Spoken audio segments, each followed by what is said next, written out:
Você puder levantar a sua voz, me abençoar, louvar a Deus por esse momento. Pai, em nome de Jesus, obrigado, Senhor, porque nós estamos aqui numa direção do Teu Espírito Santo. Nós nos reunimos nesse lugar, foi o Senhor quem nos concedeu, meu Pai, esse lugar que nós chamamos de casa de Deus, esse lugar que nós consagramos ao Senhor, onde os Seus filhos e filhas se reúnem para ouvir a Tua palavra, Senhor. Tenho certeza que ninguém está nem aí para me ouvir nesse lugar. A gente não veio ouvir opinião e voz de homens nesse lugar. Nós viemos ouvir a palavra de Deus. E é o que eu peço.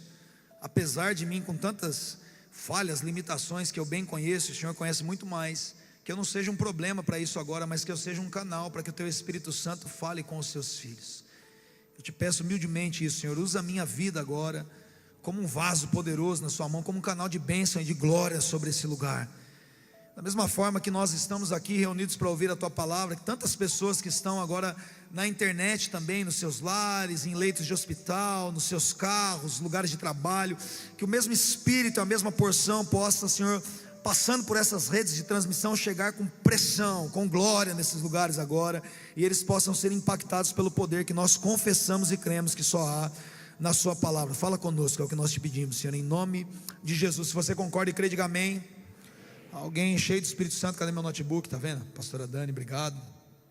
Chamar o MacBook de notebook é pro Steve Jobs virar no túmulo, né? Vamos lá. Glória a Deus. Bom, irmãos, outubro do ano passado eu passei as 4 semanas aqui ministrando uma série com o tema Burn It Now, né? Tem a ver com queime agora, ou queime isso agora. E tudo que nós compartilhamos naquele momento tinha a ver com algo que Deus estava trazendo para o coração de muitos profetas ao redor do mundo. Eu tinha feito, inclusive, eu não lembro se eu tinha pregado a primeira mensagem e depois naquela semana, ou do meio da série, Deus usou um profeta americano para falar sobre uma movimentação de um espírito que nós entendemos. Eu não vou falar muito tempo isso, eu só quero dar uma pincelada. Se você quiser entender um pouco mais, você pode ir lá no playlist Burn It Now, Burn It, IT, Burn, o nome desse nome, It Now, N-O-W, Burn It Now, lá no canal no YouTube da Igreja Burn. Tem a série ali, acho que tem 4 episódios e mais 2 podcasts que a gente fez e ficou ali. E nós entendemos naquele momento que o que Deus estava mostrando para os seus profetas é que existe um espírito de manipulação e de silenciamento profético se manifestando ao redor da terra. Isso não é só no Brasil. Nós percebemos que os governos, na verdade, assim como em 1 Reis 18, Acabe representava ali o rei daquela época, mas ele era uma mera marionete nas mãos da sua esposa Jezabel. Isso não é apenas um episódio bíblico que aconteceu naquele momento em Samaria, mas é um processo que se repete passados séculos, anos, e a gente percebe que agora nós estamos em mais um tipo de movimentação como essa, em que o espírito de Jezabel tem se fortalecido, e ele tem trabalhado para silenciar a igreja, para tentar parar a igreja, para amedrontar os profetas e tentar dizer para nós o que nós podemos pregar ou não, como nós podemos dizer as coisas ou não. E ele usa como uma manipulação muitos governos, e isso não tem lado de governo, de A ou B, de esquerda ou direita. Ele usa muitos governos para intimidar a igreja, para tentar silenciar os profetas de Deus. E tal como Deus naquele momento levantou o profeta Elias debaixo de um espírito de ousadia, para que céus se fechassem, céus se abrissem, fogo descesse do céu, Deus também levantou nos tempos de Jesus um tempo de silêncio também, de 400 anos de silêncio. Por mais que a religião tivesse continuado, a estrutura tivesse continuado, não existia ninguém se levantando para que a glória de Deus e o seu reino se manifestasse, até que João Batista, como diz Lucas capítulo 1, verso 17, que veio no espírito e no poder de Elias, tivesse preparado o caminho para o Senhor. E eu creio que nós estamos no terceiro grande momento dessa sequência, tanto Elias no Carmelo, como João Batista no pleroma, que é o tempo, a manifestação do tempo perfeito, quando Jesus se manifesta, como nós, agora, a igreja, os trabalhadores das últimas horas, precisamos nos mover debaixo desse mesmo espírito profético, que é esse espírito e o poder de Elias, para que nós então combatamos e nos comportemos de maneira a não sermos cerceados por esse espírito maldito de silenciamento profético, que quer calar a igreja de Jesus. E por isso hoje de manhã eu preguei basicamente sobre João Batista, mas hoje eu quero continuar com um outro mover que aconteceu no começo do século XX, como pano de fundo. e trazer algo que Deus movimentou lá num país pequenininho ali do Reino Unido, em 1904, e trazer o pano de fundo dessa história para falar sobre 4 pontos que esse grande avivalista manifestou naquele momento, em um dos maiores avivamentos da história, para encerrar então o segundo episódio dessa série, na segunda temporada aqui, o Burn It Now, temporada 2, episódio 2, que eu quero dar o nome aqui de País de Gales. Bom, é um avivamento bastante conhecido, né? Tem um livro mais recente de Rick Joyner, que chama O Mundo em Chamas. Aliás, pastor, ele tem na livraria? Não, o pastor Igor vai trazer para a gente essa semana na livraria um livro que chama O Mundo em Chamas, que fala sobre esse avivamento como se fosse uma espécie ali de biografia do Evan Roberts aqui, que é o nome, um dos principais nomes ali que Deus usou para ser uma sandália ali, para ser alguém que, como uma lenha seca, estava muito pronto para pegar fogo. E o que acontece aqui? Esse avivamento, quando o Evan Roberts começou a se incomodar com a sua posição, com a sua postura espiritual, ele se sentia muito insatisfeito com o que ele estava vivendo em Deus. E esse rapaz tinha apenas 13 anos, repete comigo, diga 13 anos. Esse cara tinha apenas 13 anos de idade, e ele olhava para aquilo que a igreja estava vivendo em 1891. Em 1891, esse adolescente com 13 anos de idade, no final do século XIX, ele começou a se sentir insatisfeito com a sequidão espiritual que ele vivia e que o povo na sua época em Gales vivia. E ele começou então, muito incomodado com isso, buscar em oração e pedir a Deus que acendesse novamente o coração da igreja, que Deus tocasse nele de uma maneira muito profunda, que o Espírito Santo o enchesse. Então ele, aconselhado por um dos diáconos da sua igreja na época, ele começou a não faltar em nenhum culto de oração mais. O diácono disse: já que você está clamando tanto pelo Espírito Santo, aonde tiver um culto de oração você precisa estar, porque pode ser que o Espírito Santo chegue naquele momento e você perca isso. Então, como na igreja dele tinha um ou outro culto de oração na semana, ele, onde tinha culto de oração na cidade dele, ele começou a frequentar os cultos de oração, e ele começou a buscar a presença do Espírito Santo. É isso que a biografia dele diz. E ele começou então a orar exatamente isso, pedindo que Deus enchesse ele com o seu Espírito e enviasse um avivamento a Gales. Certa noite, durante o período dessa busca dele, aproximadamente 6 anos depois, ele subiu a um monte onde ele podia ver todo o país de Gales, que é um pequeno país ali no Reino Unido, e ele começou então a orar enfaticamente a oração do Pai Nosso. E quando ele disse: venha o teu reino, aquelas palavras ficaram impregnadas no coração dele, e ele começou apenas a repetir aquilo, com os olhos em lágrimas e olhando para Gales. Ele disse: Deus, eu quero que o Senhor me dê 100.000 almas em Gales, que o seu reino se estabeleça, enche esse lugar com o teu Espírito Santo. E ele, alguns historiadores contam que ele chegou a compartilhar isso com amigos que anos depois ele participou de um seminário. Ele foi para um seminário e ele chegou a compartilhar isso. Ele disse: você acredita que Deus pode nos dar 100.000 almas?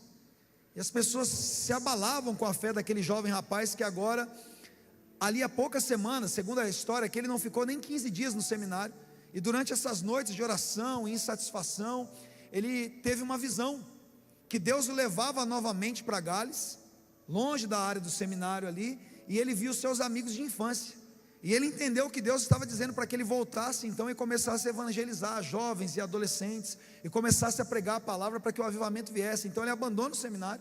Ele nunca chegou a concluir seminário nenhum, mas ele volta então em 31 de outubro de 1904, no dia 30 ele teve a visão, e no dia 31 de outubro de 1904, ele desceu novamente e começou a ensinar os jovens na sua igreja apenas uma simples oração. A oração era: envia o Espírito Santo agora, em nome de Jesus. Ele pediu para que a igreja começasse a orar simplesmente isso: Senhor, envia o teu Espírito Santo agora, em nome de Jesus. Vamos repetir isso? Diga: Senhor, envia o Espírito Santo agora, em nome de Jesus. E eles então começaram a perceber, jovens, ao repetirem essa oração, começaram a se render ao Senhor, e aquilo começou de repente a se espalhar por outras igrejas em Gales, e os jovens começaram a orar e clamar: Senhor, envia o teu Espírito Santo. Naquele mesmo momento, um outro nome, Joshua Stott, que é um dos nomes importantes, conta a história também que certa vez o filho de Joshua, ele cabulou a aula para poder brincar com os amigos, e ele estava indo num bosque brincar com os amigos, ele viu o pai dele vindo, então ele se escondeu. E quando ele estava escondido, ele começou a ouvir o pai dele dizendo assim: Senhor, me entrega Gales nas minhas mãos. Ele cabulou a aula escondidinho ali no bosque. Ele viu o pai dele falando sozinho. Ele começou a querer ouvir o que o pai dele estava falando. E o pai dele estava orando: Senhor, me dá Gales, entrega Gales para mim, Senhor. Me entregue Gales, Senhor. Eu oro que o Senhor me dê Gales como uma herança para mim. E esse homem conta depois que Deus não entregou Gales para eles, mas Deus entregou o Evan Roberts para ele. E através de Evan Roberts, Deus entregou todo o país de Gales. O país de Gales, segundo aquilo que a gente estuda, foi um país que teve um avivamento que durou por aproximadamente 9 meses. Mas segundo o que nós estudamos, depois de 6 meses dessas reuniões de orações que quase não terminavam, porque é isso que começou a acontecer. As orações começavam, tinha hora para começar, mas não tinha hora para acabar. Os cultos iam até meia-noite, 1 hora da manhã. Eles tentavam encerrar o culto, mas todo mundo queria ficar na igreja orando. Bares foram fechados, cinemas foram fechados, jogos de futebol pararam de acontecer porque as pessoas estavam indo para a igreja orar. Certa vez as pessoas iam para o bar e pediam a bebida, mas eles contam que parece que o poder do Espírito Santo impedia que as pessoas bebessem as bebidas. Então elas pagavam a bebida e não conseguiam levar o copo na boca, e deixavam o copo e saíam dos bares e iam para a igreja orar. Nas minas de carvão, entre os trabalhadores rurais, o mover foi tão grande que em 6 meses mais de 100 mil conversões aconteceram em Gales. Não existiam nomes que lideravam as orações. As pessoas iam para o culto sem essa estrutura que nós temos, que a gente sabe quem vai fazer o louvor, quem vai orar. Simplesmente o Espírito Santo começava a dirigir reuniões, e alguém começava uma exortação. E relatos da época diz que quando o camarada começava a demorar muito na exortação, alguém começava a cantar uma música, e de repente eles cantavam músicas, e muitas músicas só pediam que o Espírito Santo enchesse as suas vidas, e outras canções simplesmente dizia: dobra-nos, Senhor, que talvez tenha sido uma das expressões mais utilizadas durante o avivamento em Gales. Dobra no Senhor. Segundo os estudiosos de linguística, essa expressão no idioma galês, no dialeto galês, é um pouco diferente da expressão que nós temos de dobra-nos. Segundo o que dizem, é algo parecido com derreta-nos, molda-nos. E parece que foi isso que o Senhor fez a partir de corações que se permitiram ser incendiados. Diz que o Evan Roberts não aceitava ser fotografado, tão pouco ele parava para dar entrevistas. Ele não tinha nem um pouco de apreço a esse tipo de popularidade, e ele, que foi um dos precursores desse avivamento, que começou então 13 anos depois que ele incessantemente orou pelo seu país, quando ele tinha 26 anos, se transformou como um dos maiores ícones do avivamento para muitos outros países. Se você estudar a história dos avivamentos, você vai perceber como isso incendiou os Estados Unidos da América, outros pontos da Europa, a partir de um garoto que com 13 anos de idade se sentiu insatisfeito no seu nível de comunhão com o Espírito Santo e começou a clamar: Senhor, me enche com teu Espírito Santo. Senhor, entrega o meu país nas minhas mãos. Que ousadia, que audácia. Esse talvez anônimo, como tantos outros anônimos, foi utilizado por Deus para trazer um avivamento que, segundo as pesquisas que foram feitas 6 anos depois, mais de 80% das pessoas que haviam se convertido ainda estavam nas mesmas igrejas nas quais se converteram.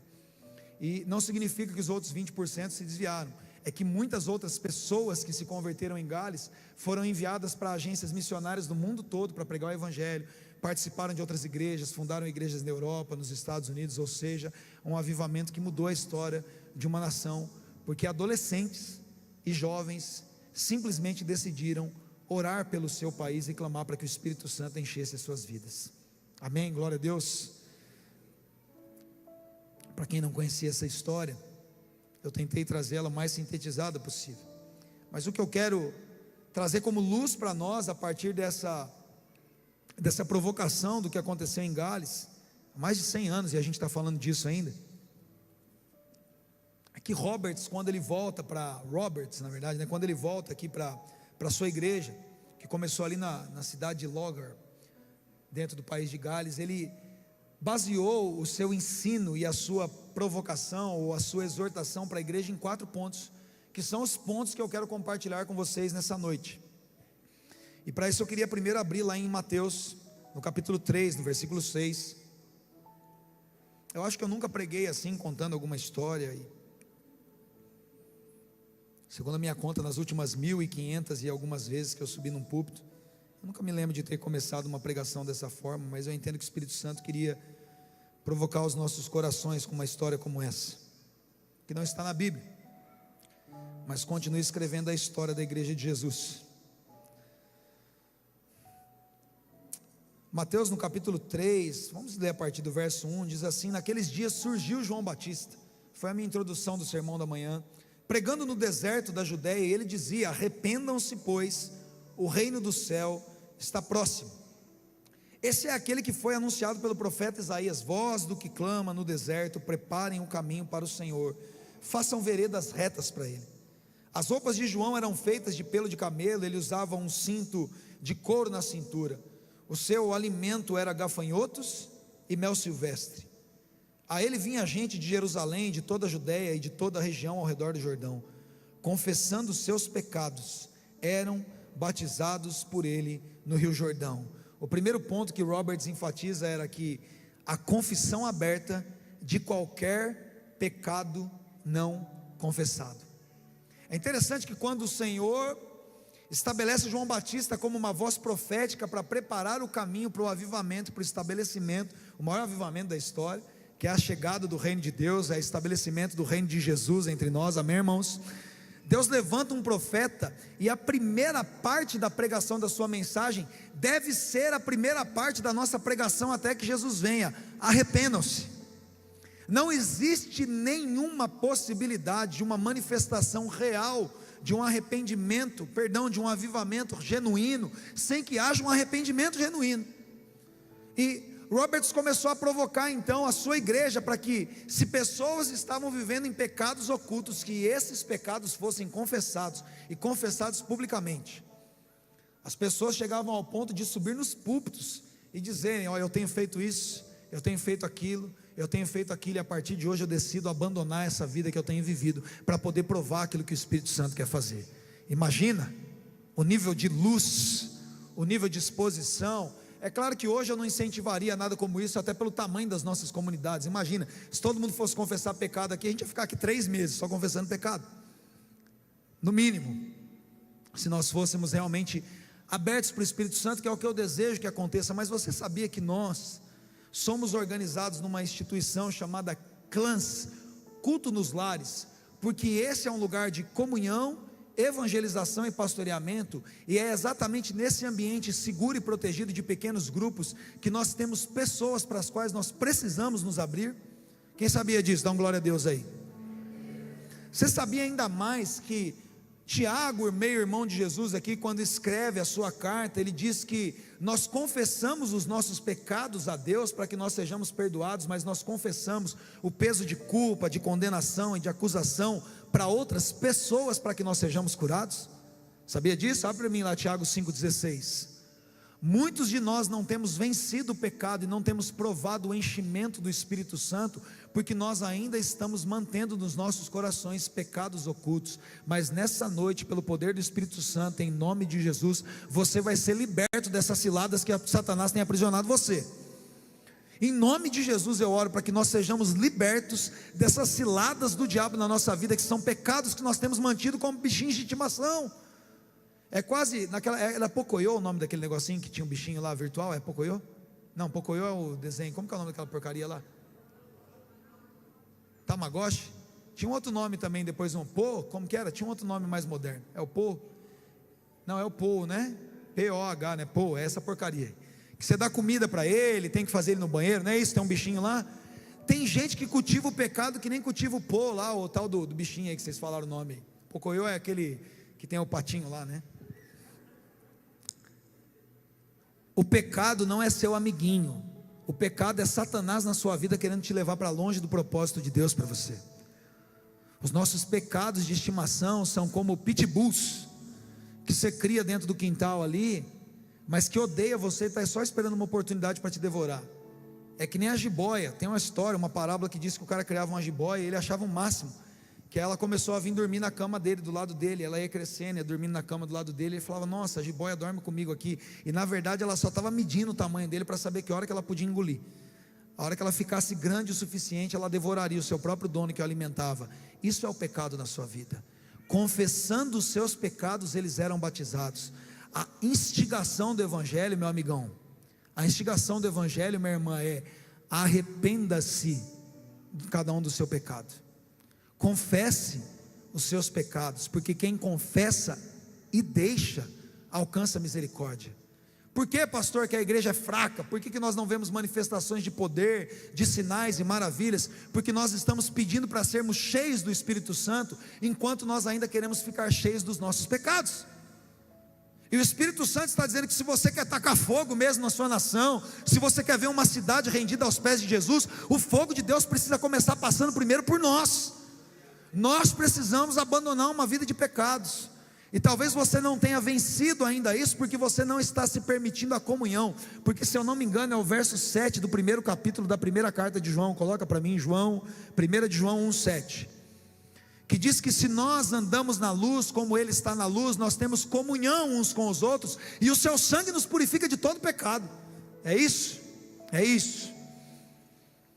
Se nós queremos viver em unidade de luz, cada um de nós aqui precisa deixar os fardos da escuridão que nos prendem a uma vida passada, jogados na luz, expostos à luz. Nós precisamos viver em santidade, porque nós somos chamados para viver em santidade, não em falsidade, não em aparência de fé, mas em fé genuína, com uma consciência tranquila, para que o Espírito Santo possa se mover através de nós. Você está indignado de ver os seus parentes morrendo e indo para o inferno? Você está indignado de verem governos corruptos manipulando e perseguindo, e as baladas ficando cheias enquanto as igrejas ficam vazias, e os fluxos e os funks, com meninas de 10, 11 anos se prostituindo, enquanto nós sofremos para discipular os nossos adolescentes? A primeira coisa que você precisa fazer é abandonar e se irar contra o seu próprio pecado. Amém? A parede da igreja é preta, mas a porta ainda continua estreita, meu irmão, amém? Pastor é tatuado, mas o caminho para o céu é apertado. Nós não negociamos o Evangelho. E se nós queremos fazer algum tipo de negociata com o Evangelho, a primeira negociação que a gente tem que fazer é parar de pregar contra o pecado. É exatamente o que Jezabel quer que a gente faça. Nós não podemos mais condenar práticas pecaminosas. Nós não podemos dizer mais que determinada prática é pecado e que leva para o inferno. E por que eles não querem que a igreja diga isso? Porque se nós pregarmos o Evangelho, pessoas serão libertas da sua vida de pecado. E Satanás quer manter o mundo escravizado no pecado, porque o mundo jaz dele, o mundo é dominado por ele, que cega os reis desse século, que cega muitas autoridades religiosas, como fariseus que não reconhecem a verdade. Mas eu estou aqui como profeta de Deus para dizer: abandone a sua vida de pecado se você quer ver a nação rendida aos pés de Jesus. Pare de se irar contra os pecados fora, quando ainda existem pecados aqui dentro. Pare de dizer que o mundo está em corrupção, quando a igreja ainda está em corrupção. A primeira provocação para que o verdadeiro avivamento parem de viver pecando. Amém, irmãos? Você pode dar glória a Deus por isso? Ou você só dá glória a Deus quando Deus fala que vai te abençoar e te dar alguma coisa? Está esquentando. Segundo ponto, Roberts dizia que todo e qualquer ato duvidoso deveria ser abandonado. João Batista termina dizendo para esse povo: deem frutos que mostrem o arrependimento. A confissão de pecado é acompanhada de uma vida na qual qualquer ato duvidoso deve ser abandonado. Olha só o que João Batista diz para as pessoas que, confrontadas pela sua pregação, continua dizendo, que é onde Robert se apoia. Ele diz assim, em Lucas, capítulo 3, versos de 7 a 14.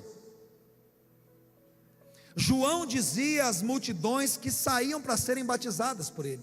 Lembre que o batismo de João era um batismo para aqueles que declaravam estar arrependidos dos seus pecados. João batizava para confissão e perdão de pecados, amém, irmãos? Então as pessoas vinham para ser batizadas por João, ou seja, elas estavam declarando: ó, eu sou um pecador, eu preciso disso que você está oferecendo, eu preciso disso que você está pregando, pastor, eu preciso vencer a minha vida de pecado. Então, com uma dúvida muito sincera, João dizia isso para eles: raças de víboras, quem deu a vocês a ideia de fugir da ira que se aproxima? Deem frutos que mostrem o arrependimento. E como esse povo era judeu e era arrogante, e achava que tudo era deles, eles diziam, e não comecem a dizer por si mesmo: Abraão é nosso pai, para nós seria como alguma coisa. Não, mas eu sou até líder na igreja, eu sou pastor. João falou: ó, para de querer se gabar do que você acha que você é ou que você não é. É mais ou menos algo parecido que João dizia. Ele diz: o machado já está posto à raiz das árvores, e toda árvore que não der bom fruto será cortada e lançada ao fogo. Olha como a pregação de João esquenta. Esse aqui é o espírito e o poder de Elias. João bota o dedo na cara de... Isso aqui era pastor, tá? Imagina aqui que ele está falando, era com pastor, não era com crente comum apenas, era com professor de escola dominical, era com líder de louvor. Essa galera vinha aqui diante dele, fariseus, mestre da lei, ele colocava o dedo na cara e falou: você é uma jararaca, você é uma surucucu, você é uma jiboia. Ele ia dando nome para as cobras, raças de víboras. Cada um de vocês tem uma característica específica aqui, tudo serpente venenosa. E eles começam então constrangidos pela pregação de João, eles falam: o que a gente tem que fazer então? Por favor, a pregação começou a esquentar. Outra característica do avivamento, a gente tem aqui Leonard Ravenhill, que prega porque tarda o pleno avivamento. Dizem que quando ele estava pregando o seu sermão, as pessoas começavam a ver dentro da igreja o chão abrindo a boca e o fogo do inferno esquentando no meio da igreja. Alguém já leu isso? E diz que as pessoas corriam e se agarravam nas pilastras, elas penduravam, com medo de descerem para o fogo do inferno, igual o vídeo do Targino. Já estava tudo indo de arrasta. Enquanto um pastor pregava no meio da igreja, as pessoas viam o inferno aberto. Pensou uma coisa dessa? E é mais ou menos o que acontece aqui. A pregação do evangelho tem que chacoalhar a gente mesmo. Não é para você ficar confortável ouvindo uma mensagem nessa noite, é para você ficar preocupado mesmo, porque é esse tipo de tristeza, segundo Deus, que é chamada de arrependimento. É esse tipo de incômodo que a gente fala: meu Deus, eu preciso voltar para casa hoje e colocá-la em ordem. Eu preciso a partir de amanhã parar de sonegar imposto e parar de enganar as pessoas. Eu preciso agora, na hora que eu sair da igreja, apagar meu Instagram, zerar meus contatinhos.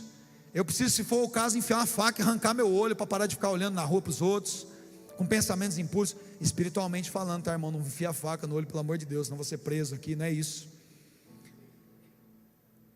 É esse tipo de palavra que pode mudar a sua vida, porque as pessoas começaram a se incomodar com os próprios pecados. Então o verso 10 dizia: o que devemos fazer? Perguntavam as multidões.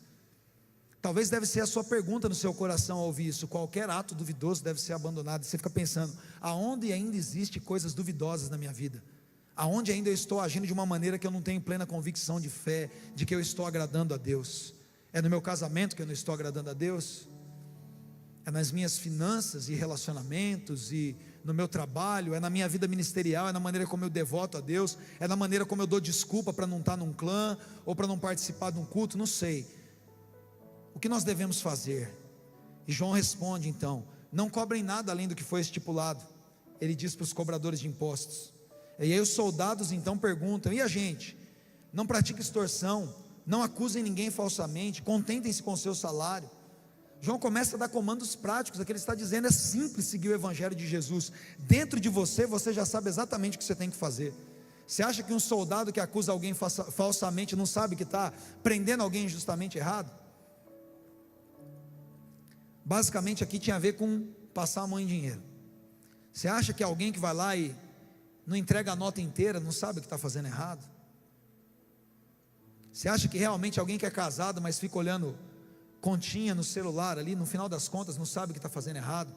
Está assistindo um conteúdo que é promíscuo ali e não sabe que tem que pular aquele negócio para frente, fica assistindo e se deleitando com aquele tipo de porcaria, não sabe o que está fazendo errado? O abandono de qualquer ato meramente duvidoso precisa acontecer na igreja, se você e eu desejamos que o Espírito Santo encha as nossas vidas e se manifeste através de nós, se alastrando a partir das fronteiras das nossas portas e tocando cidades. Você deseja isso de todo o coração? Então, primeiro, confesse os seus pecados e os abandone. Abandone com todo e qualquer ato duvidoso, para que os frutos de arrependimento comecem a brotar de você. Terceiro, a necessidade de obedecer prontamente, imediatamente, instantaneamente, tudo que o Espírito Santo ordenasse. O verso 80 do maior capítulo da Bíblia no Novo Testamento, de Lucas capítulo 1. Essa é a perguntinha da escola dominical. Quando o Targino fizer a enquete de novo, você já sabe. O maior capítulo do Novo Testamento, Lucas 1, diz assim: e o menino crescia e se fortalecia em espírito, e viveu no deserto até aparecer publicamente em Israel. João simplesmente foi dirigido pelo Espírito Santo desde o seu ventre, o ventre profético de Isabel, a semente profética de Zacarias, que recebeu pela palavra de Gabriel ali uma ordem de Deus. Foi conduzido pelo Espírito Santo todo o tempo. É tão louco isso que a presença de Jesus no ventre ainda, de um feto ali, aqui condena todo e qualquer maldito e diabólico pensamento abortista. Jesus no ventre, a distância aqui é de 6 meses para a gestação, Isabel a ponto de dar à luz, Maria ali no começo, aproximadamente ali na 20ª semana de gestação, os bebês já se saudam, e João já é cheio do Espírito Santo no ventre, tá? No ventre a gente tem aqui um escrito bíblico dizendo que um feto foi cheio do Espírito Santo. Aborto é coisa de Satanás, tá? A não ser que a gente arranque páginas da Bíblia, não tem como você concordar com a Bíblia e concordar com uma porcaria dessa, com assassinato em massa de crianças, como esse espírito de Jezabel tem proclamado. Mas voltando aqui, a necessidade de obedecer prontamente. Enquanto o Espírito Santo falou para João, fica no deserto escondido, sabe onde João ficou? No deserto escondido. Enquanto o Espírito Santo não disse para João, vá para o deserto, lá à beira do Jordão agora batizar, lá para o Iardenite, que é o lugar onde tem o batismo. Quem for para Israel com a gente vai batizar ali de uma maneira simbólica, é uma coisa mais cultural, obviamente, só existe um batismo. Mas enquanto o Espírito Santo não movimentou João para falar com as multidões, ele não falou com as multidões. João viveu debaixo da influência do Espírito, e o que o Robert estava dizendo aqui é que uma igreja só pode ser a igreja de Jesus se ela vive sob a influência e direção do Espírito Santo. Irmãos, glória a Deus por toda a organização nossa, por toda a estrutura nossa, mas nós como igreja só podemos nos movimentar se o Espírito Santo nos dá uma direção. A palavra de Deus diz que Elias foi movimentado pelo Espírito. Elias só saiu quando o Espírito Santo falava com ele. João só saiu quando o Espírito Santo fala com ele. Ei, pelo amor de Deus, não dê um passo, não se movimente, não compre um campo, não faça um negócio, não feche uma parceria com alguém, sem que o Espírito Santo te dê certeza.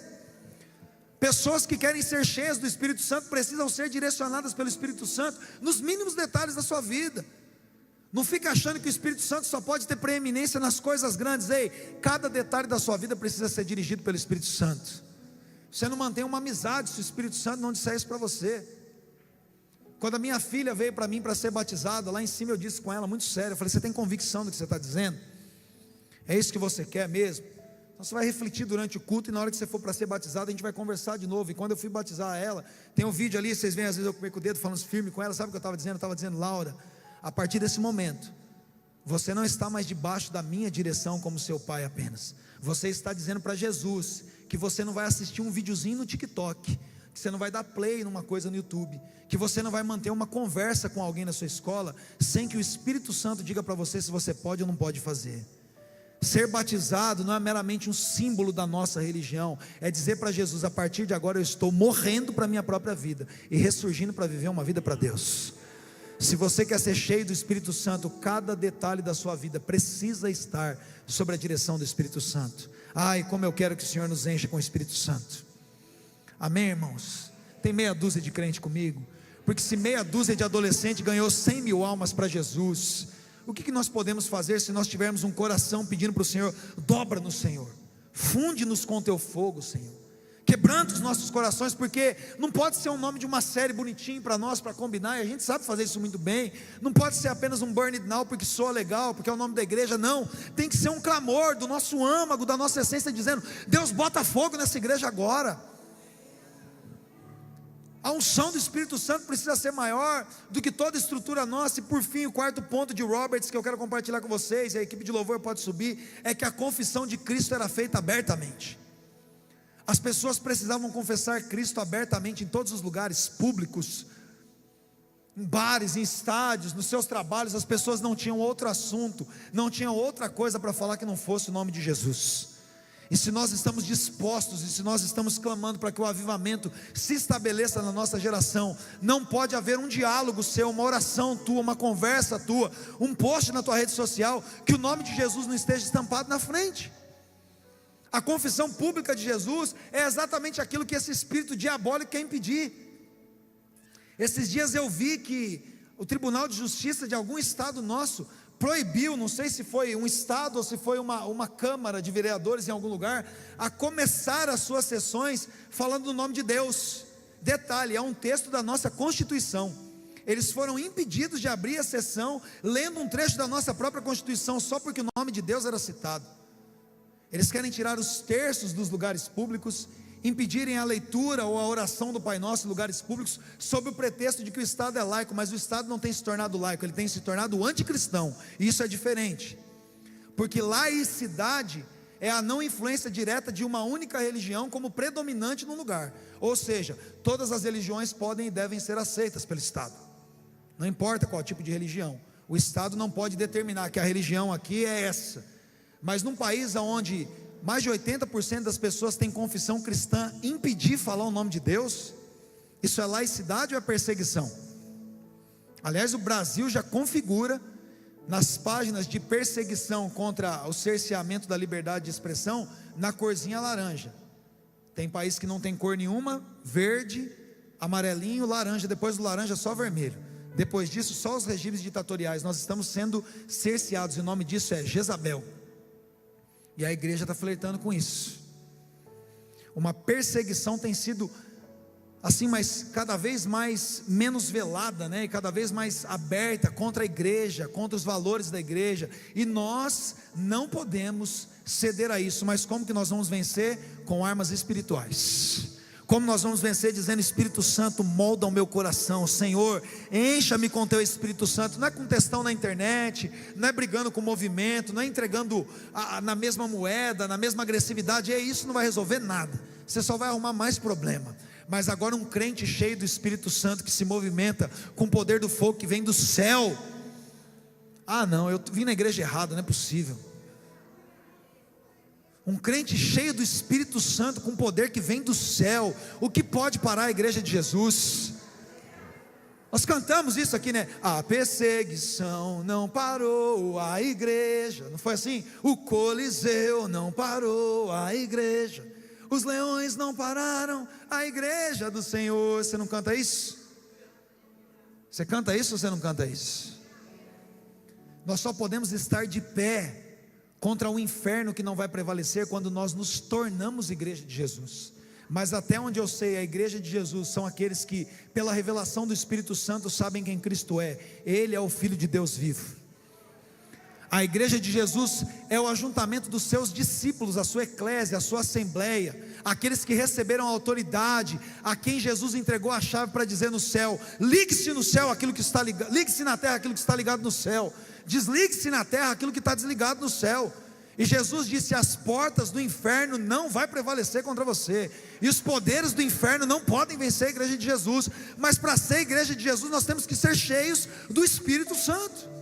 Coloque-se em pé em nome de Jesus. E se você está comigo nesse clamor, nessa oração, se você é alguém que quer incendiar essa cidade, e a partir dessa cidade incendiar as cidades do Alto Tietê, a Zona Leste, Guarulhos, o estado de São Paulo, incendiar a nossa nação, incendiar as nações pelo poder do Espírito Santo, agora nesse momento você vai confessar para o Senhor primeiro os seus pecados. Eu sei que quando você voltar nessa semana, se é para o seu marido, para a sua esposa, se são pessoas na sua empresa que precisam ver uma mudança de caráter em você, arrependimento, confissão, o seu líder de clã, o seu pastor de região, mas nós vamos tomar essa decisão de abandonar a nossa vida de pecados. Você vai mudar a maneira como você administra os seus negócios, a maneira como você trata as pessoas, e as pessoas vão ver alguém servindo o Senhor com fervor, cheio do Espírito Santo, e isso vai mudar a nossa cidade. Não é esse ajuntamento de domingo à noite, meus irmãos, que muda a nossa cidade. O que muda a nossa cidade é quando você voltar para a sua empresa e um crente cheio do Espírito Santo estiver lá, e alguém que não vive mais uma vida de pecado, e alguém que dá fruto, que mostra esse arrependimento, começar a tocar na vida das pessoas, e as pessoas começarem a ficar incomodadas. Vai começar a chegar gente em você para confessar a sua vida de pecado, vai pedir para você colocar a mão na cabeça e orar por ela. Você crê nisso? Se você estiver cheio do Espírito Santo, as pessoas virão até você como elas foram até João. As pessoas sairão dos lugares de outras cidades para saber o que está acontecendo em Mogi das Cruzes, quando tiver um povo aqui que clama pelo Espírito. Assim como pessoas do mundo inteiro foram ver o que estava acontecendo em Gales, eu profetizo que pessoas do mundo inteiro virão à nossa cidade para saber o que Deus está fazendo aqui. Porque tem um povo nesse lugar agora de mãos levantadas, com seus olhos fechados, dizendo: Espírito Santo vem e nos enche, Espírito Santo vem e nos limpa, nos purifica. Toma a sua igreja, Senhor, faz o que queres fazer conosco, Senhor.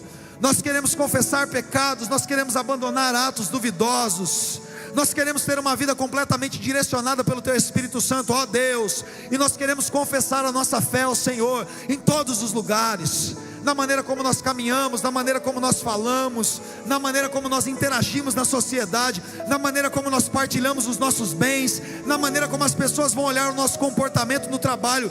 Nós daremos testemunho da sua glória, e a sua glória invadirá as nossas cidades. Meu Deus, vem Espírito Santo, vem Espírito Santo de Deus, vem e enche-nos, Espírito Santo. Ei, clame a Ele, enche-nos, vem, enche-nos, Espírito Santo de Deus, vem, enche, Espírito Santo. Tu és mais que bem-vindo aqui, Tu és desejado é, Senhor.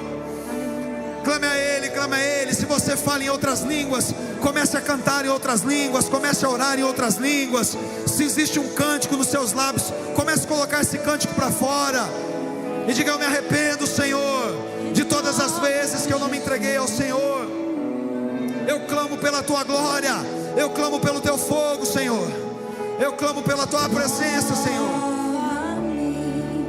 Senhor Jesus.